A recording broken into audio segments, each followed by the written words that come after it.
नमस्कार, India voice देख रहे हैं आप और मैं हूं आपके साथ शिवम दुबे। इंडिया वॉइस के खास प्रोग्राम रिपोर्टर लाइव में आप सबका स्वागत है, जिसमें हमारे तमाम संवाददाता हमें रिपोर्ट देंगे ग्राउंड जीरो से। आपको बता दें कि दिल्ली सीएम केजरीवाल की मुश्किलें कम होने का नाम नहीं ले रही हैं। इस खबर पर ज्यादा जानकारी दे रहे हैं हमारे संवाददाता प्रवीण कुमार। दिल्ली के मुख्यमंत्री अरविंद केजरीवाल की कल रात ईडी ने गिरफ्तारी करने के बाद आज पूरे देश में घमासान मचा हुआ है। सभी राजनीतिक पार्टियां ईडी को बीजेपी का मुखौटा बता रही है, तो कहीं अरविंद केजरीवाल को झूठे आरोपों में फंसाने का मामला बता रही है। दरअसल आपको बता दें, ईडी ने अरविंद केजरीवाल जो कि दिल्ली के मुख्यमंत्री हैं, उन पे ये आरोप लगाते हुए कल उनकी गिरफ्तारी की है कि शराब घोटाले में, मनी लॉन्ड्रिंग में उनका भी हाथ था। इस बात को लेकर कल ईडी ने कई दिन से लगातार देश प्रदेश के दिल्ली के मुख्यमंत्री अरविंद केजरीवाल को 7 से भी ज्यादा समन भेजे थे, लेकिन वो पेश नहीं हुए। कल ईडी ने जाकर उनके घर से अरविंद केजरीवाल की गिरफ्तारी की और कई घंटे तक उनसे पूछताछ की। लगातार पूछताछ के बाद कल ईडी ने उन्हें नहीं छोड़ा, तो आज पूरे देश में आम आदमी पार्टी के कार्यकर्ताओं ने सड़क पर उतर गए और बीजेपी के और ईडी के खिलाफ नारेबाजी की।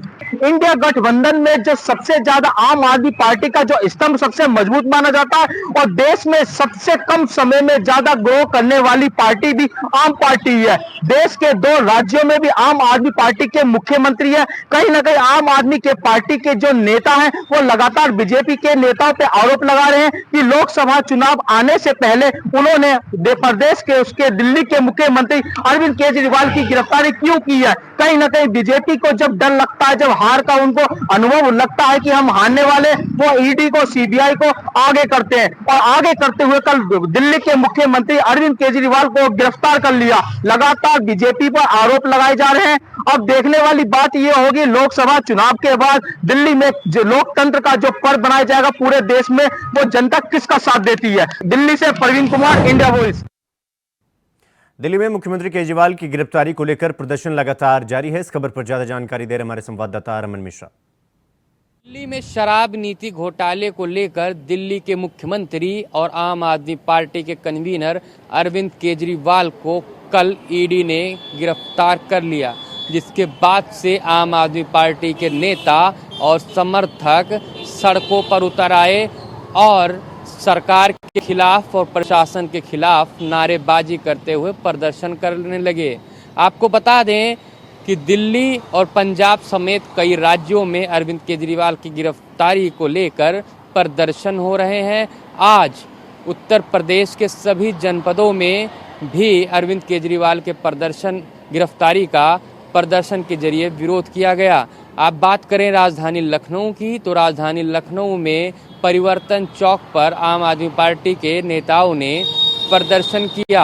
हालांकि आम आदमी पार्टी के नेताओं का परिवर्तन चौक से लेकर भाजपा कार्यालय घेराव तक प्रदर्शन करने का पूरा प्लान था, लेकिन 100 मीटर के अंदर ही पुलिस प्रशासन ने प्रदर्शनकारियों को प्रदर्शन करने से रोक लिया। उत्तराखंड में नामांकन की प्रक्रिया शुरू हो गई है। निर्दलीय प्रत्याशी ने नामांकन किया। इस खबर पर ज्यादा जानकारी दे रहे हैं हमारे संवाददाता तुषार गुप्ता। उत्तराखंड में जहां वरिष्ठ पार्टी जिसमें भाजपा और कांग्रेस के प्रत्याशी फिलहाल नामांकन नहीं भर रहे हैं, लेकिन जो कहा जा सकता है कि जो निर्दलीय हैं वो भारी मात्रा में इस बार नामांकन भरते हुए नजर आ रहे हैं। टिहरी लोकसभा से निर्दलीय के लिए चुनाव लड़ने के लिए बॉबी पवार साफ तौर पर आपको नजर आ रहे होंगे। आज भाजपा का जो प्रत्याशी का नामांकन है वो शुरू जरूर हो चुका है। अजय टंडन ने आज नामांकन भरा है और अगर मैं बात करूं तो त्रिवेंद्र सिंह रावत ने हरिद्वार से ऑनलाइन नामांकन भरा है, लेकिन निर्दलीय भी भारी संख्या में पहुंच रहे हैं। टिहरी लोकसभा सीट से लड़ रहे हैं। टिहरी लोकसभा सीट की बात करूं तो भाजपा और कांग्रेस के दोनों प्रत्याशी हैं वो 26 मार्च को नामांकन भरेंगे। लेकिन निर्दलीय के लिए भारी संख्या में जो समर्थन यहाँ पर मिल रहा है, कहीं ना कहीं जो 5 लोकसभा सीट रहने वाली है, इस बार हॉट सीट रहने वाली है। तमाम जो निर्दलीय के साथ साथ जो वरिष्ठ पार्टियां हैं इस बार चुनाव लड़ेगी और मजबूती से चुनाव लड़ेगी। और जिस तरह से निर्दलीयों को सपोर्ट मिल रहा है उससे आप आकलन लगा सकते हैं कि इस बार जो चुनाव होगा उत्तराखंड का वो कितना रोमांचमय होगा। कैमरा जर्नलिस्ट निशांत चौहान के साथ मैं तुषार गुप्ता, इंडिया वॉइस, देहरादून।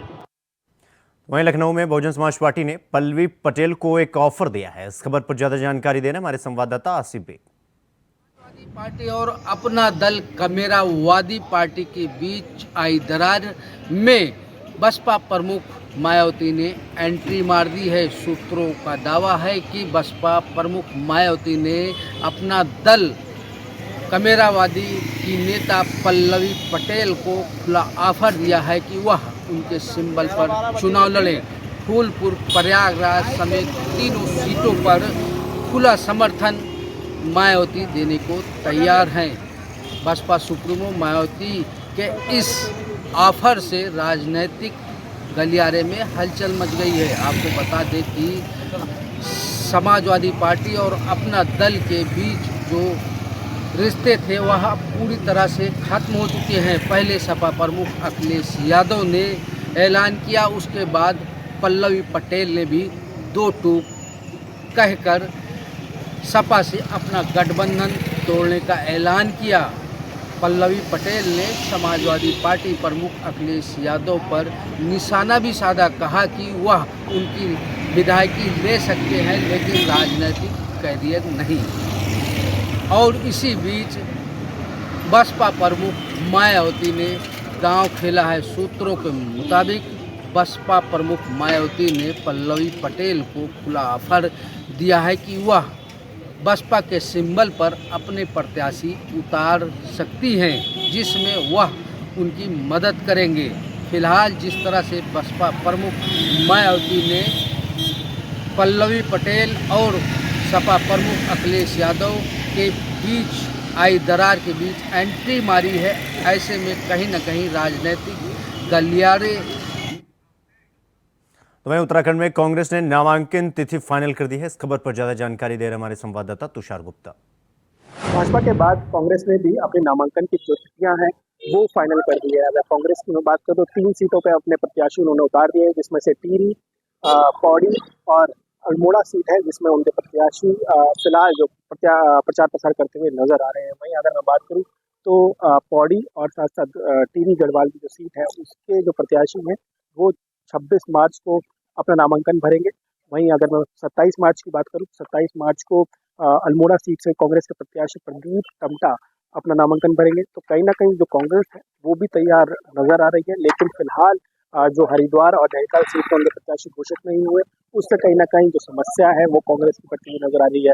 कांग्रेस में टेंशन की जो स्थिति है वो साफ तौर पर नजर आ रही है। कहीं जो वरिष्ठ नेताओं का जो नाम फिसलता हुआ नजर आ रहा है, कई वरिष्ठ नेता मना करते हुए नजर आ रहे हैं। तो कहीं ना कहीं कांग्रेस की स्थिति है फिलहाल स्थिर नहीं हुई है।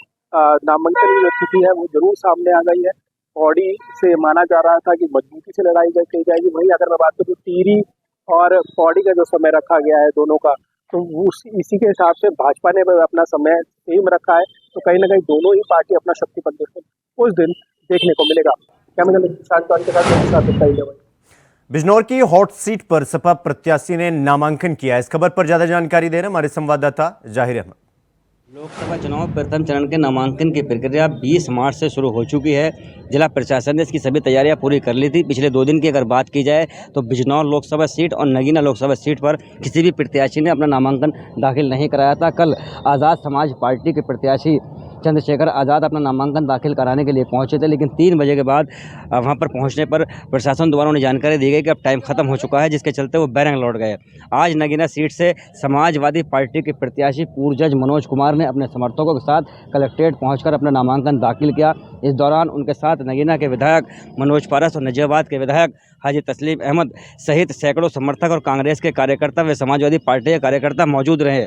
इस दौरान मनोज कुमार पूर्व जज ने मीडिया से बात करते हुए कहा कि वो संविधान को बचाने के लिए और संविधान को जिंदा रखने के लिए अब जज का पद से इस्तीफा देकर के वो अब एमपी के इलेक्शन लड़ने के लिए मैदान में आए हैं और नगीना की जनता की वो सेवा करने की बात उन्होंने कही है। इस दौरान अगर सुरक्षा व्यवस्था की बात की जाए तो कलेक्ट्रेट के अंदर भारी संख्या में पुलिस बल तैनात किया गया था। बिजनौर से जहीर अहमद, इंडिया वाइज। उत्तराखंड में इस बार होली नहीं बल्कि चुनावी होली खेली जा रही है। इस खबर पर ज्यादा जानकारी दे रहे हमारे संवाददाता अभय कैंतुरा।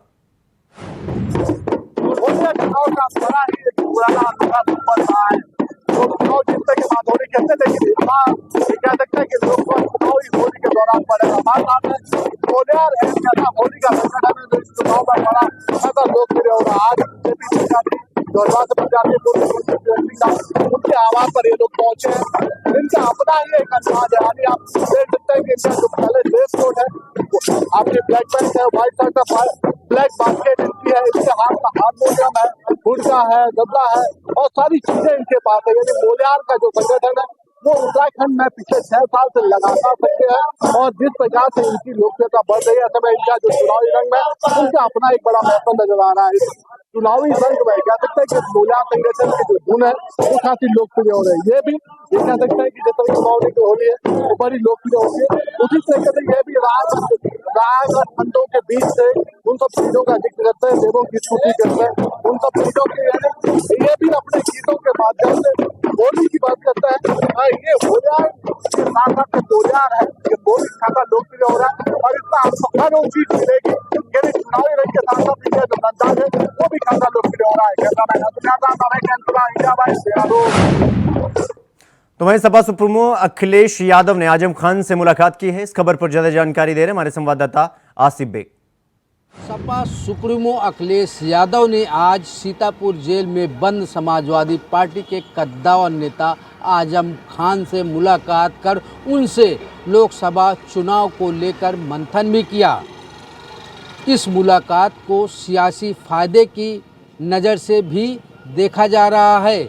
मुलाकात के बाद सपा प्रमुख अखिलेश यादव ने बीजेपी पर बड़ा हमला बोला। कहा आजम खान और उनके परिवार के साथ अन्याय किया जा रहा है। आपको बता दें कि आज सपा प्रमुख अखिलेश यादव सीतापुर पहुंचे, जहां पर जेल में बंद आजम खान से मुलाकात किया।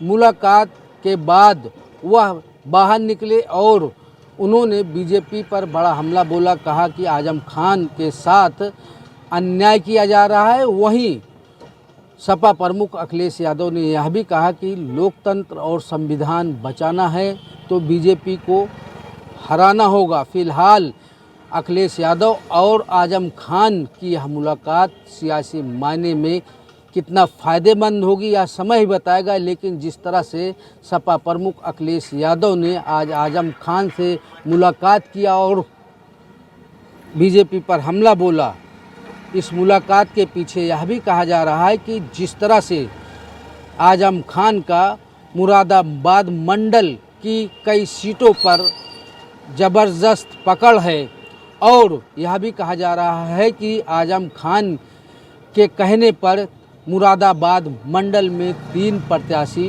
उतारे जाएंगे, यानी जिसकी सहमत मिलेगी अखिलेश यादव उसे प्रत्याशी बनाएंगे। फिलहाल अखिलेश यादव का यह दौरा यह भी देखा जा रहा है कि प्रयागराज में जावेद मोहम्मद ने अखिलेश यादव से खास मुलाकात की है। इस खबर पर ज्यादा जानकारी दे रहे हैं हमारे संवाददाता शोएब रिजवी।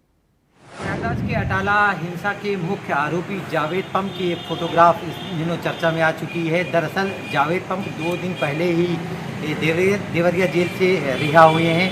उन पर गंभीर आरोप लगा था और प्रयागराज में नुपुर शर्मा के बयान के बाद एक प्रोटेस्ट हुआ था अटाला इलाके में। उसके बाद वहां पर हिंसा फैली थी, जिसमें तोड़फोड़ हुई थी, आगजनी हुई थी, जिसमें जांच के बाद मुख्य आरोपी जावेद पम बनाए गए थे, जिनको पुलिस ने न सिर्फ गिरफ्तार किया था बल्कि कड़ी कार्रवाई करते हुए इनके घर को भी गिराया गया था।